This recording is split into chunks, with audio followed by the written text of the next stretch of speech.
fellow World of Tank Blitzers and future Momrads. I'm Littlefinger, here today to share a little more knowledge with you. Did you know that World of Tank Blitz has well over 200 tanks to choose from?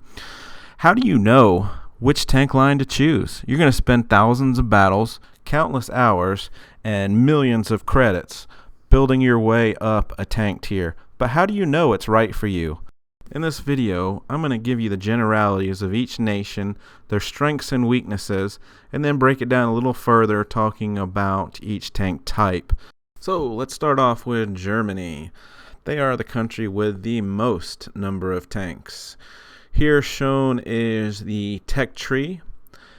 German tanks are typically equipped with good penetration guns, good armor. Some lack angled armor, such as the Tiger. Their gun depression is normal. They have pretty good firepower. Okay, so let's take a look here at the bottom of the tech tree at the German lights, which end at tier 8 and then go to the medium Leopard series. German lights are fast, nimble. They have pretty good armor for light tanks. The downside is that you often need to use Pramo, and they can be quite expensive to run. If you've got quick reflexes, enjoy a really fast tank, this is the tank for you. If you don't enjoy getting pinned by any shot coming your way, stay away from these guys. Let's take a look at the RU-251 Tier 8 light tank. Keep in mind here that these specs come from the World of Tanks Wikipedia page and not the Blitz Wikipedia page. They just show a little bit more information here. So at 500 horsepower and being such a light tank, this tank will get up to speeds of 80 kilometers an hour, which is the fastest tank in the game. Hull armor, the maximum thickness there at 25 millimeters is pretty bad. So like I said, you will get penned by just about everything. You have pretty good shell damage, especially with the heat round. Rate of fire is very good. With that brings your DPM, your damage per minute, up there to almost just over 2,300. With an aim time of just over 2 seconds, the turret traverse speed there is 44 degrees per second, so this tank can turn really quick. You might have some problems with the gun depression. It shows here as being 10 degrees, but I don't think that's the case over the front or the back. That's only on the sides, which is kind of difficult to get used to in game. I like to use this tank to initially spot. Be very cautious, not shoot, don't get seen. If you are seen, back up. And then as the game unfolds, I like to flank in it. Back to the tech tree, let's go ahead and take a look at the German mediums highlighted here with the E50M and the Leopard 1. The Leopard 1 line has excellent guns and mobility, but poor armor. They are fast. They have good damage per minute. They're good for sniping. They're good at spotting and flanking and just general harassment of your opponent. But they do lack armor, and some of them have, I guess, average to maybe below average gun depression, so they can be a little bit more challenging to use. Now, on the other hand, the E50M has much more armor at the upper tiers. The lower tiers are a little bit more agile, but as you progress up the tiers, you start sacrificing some of that agility for more armor. This is the best ramming tank in the game. It does have a good top speed, but it just accelerates a little bit slower than the Leopard. The gun is very accurate. Like I said, for a medium, this tank does have very good armor, and it is good for brawling one-on-one. It's not as maneuverable, especially in compared to the Leopard, and like I said, it is a little bit slower to accelerate, but does have a pretty good top speed. So let's compare some of these stats. Speed limit on the Leopard at 65 kilometers an hour versus 60 on the E50M. So not much of a difference. Traverse 54 for the Leopard, 44 for the E50M. Leopard is more mobile for sure. Big difference here in the armor. 70 millimeters on the hull, 52 on the turret, compared to 150 and 185 on the E50M. Without a doubt, advantage to the E50M. As far as the damage, pretty much equal. The Leopard does have a higher rate of fire, which leads to about 200 more hit point or damage, and the damage per minute. Accuracy and gun pretty much similar. The gun depression on the Leopard at 9% is better than the E50M at 8%. So these are great tanks, both of them, but a little bit different play style. Okay, so let's jump back at the tech tree here and look at German heavies, which in general, they have poor mobility, very good armor, and very good firepower, but they do have some glaring weak spots as far as their armor goes, especially on the sides and back, as well as the lower glacis in the front. So these tanks are well suited for side scraping. But be leery of mediums, because you will get circled to death in these and feel completely helpless. So, of the two German heavy lines, which one do you choose? The Maus has the highest hit points in the game. It has the highest effective armor of all heavy. And from what I read, it is cheaper to use as far as repair costs, just overall credits. Full disclosure, I do not have either of these two tanks, but I am getting close. The cons on the Maus is it's 188 tons.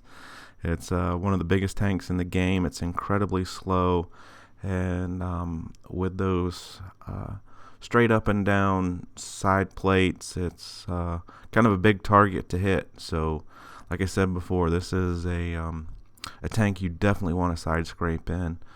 The E100 has good armor also, and it has better speed than the Maus. It has a higher alpha damma among all heavies. And as far as the cons for this tank, the bar on the turret is a huge weak spot. And again, it is slow, but not as slow as the Maus.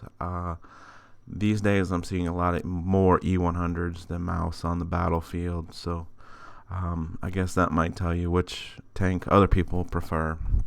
Okay, so let's go ahead and compare the stats between these two specific tanks. You can see there the Maus comes in with a speed limit of 20 kilometers an hour, whereas the E100 is at 30. So there's your speed difference. Traverse 15 degrees per second for the Maus and 22 for the E100. So advantage E100. So mobility is definitely the advantage in the E100. The Maus, you can see there with the armor, frontal armor is just about the same advantage to the Maus on the side and rear armors. Damage and rate of fire is about equal on these two tanks, giving them just about 2,000 damage per minute, which, you know, when you're looking at the mediums at 2,600, you know, there's a bit of difference there.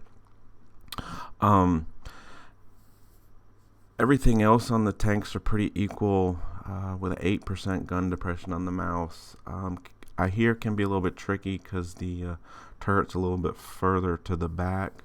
The E100 there at 7% is not great either, but again, these tanks were meant to side scrape and not show much of the bottom of the tank and wiggle the turrets, and these are a very dominant tank on the battlefield if you can keep facing your enemy and not let anyone get beside or behind you in these tanks.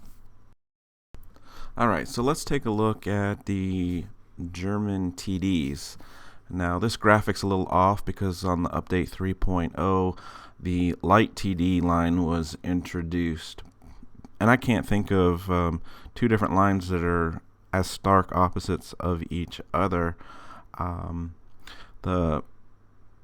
The Jagdpanzer E100 is slow and heavy firing.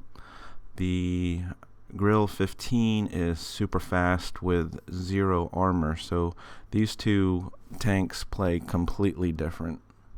Let's take a look at each.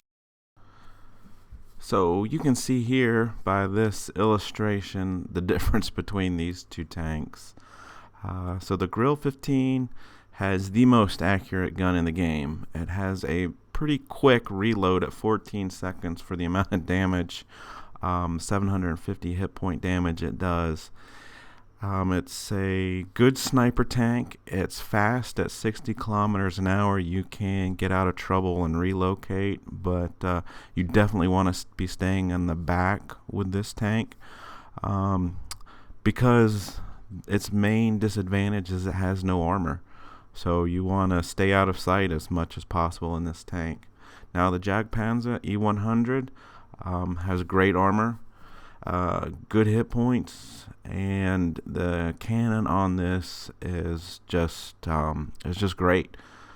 With the Pramo, you can penetrate 420 millimeters of armor. So there's not much that can stop this tank.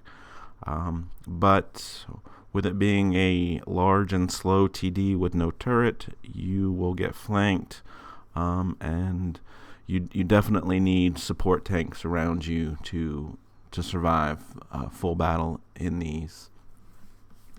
So let's just look a little bit at some of these stats. I said speed limit on the Grill there is 60 versus 30 on the Jagdpanzer. So looking at the armor, 30 millimeters on the Grill versus 200 on the Jagdpanzer.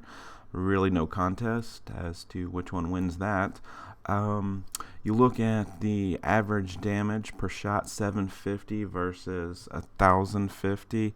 Again, advantage Jagdpanzer, but the rate of fire at 3.64 rounds per minute versus 2.3 actually gives the damage per minute to the Grill. The Grill has an 8% gun depression, and whereas the Jagdpanzer only has 6. So two completely different TDs, both with really good guns. Just depends on if you like fast and mobile, or if you like slow and bouncing shots, but both very good tanks. So that wraps up my summary of the German tank lines. Next up will be the Russian tank lines in my next video. For now, stay safe out there, have fun, Littlefinger out.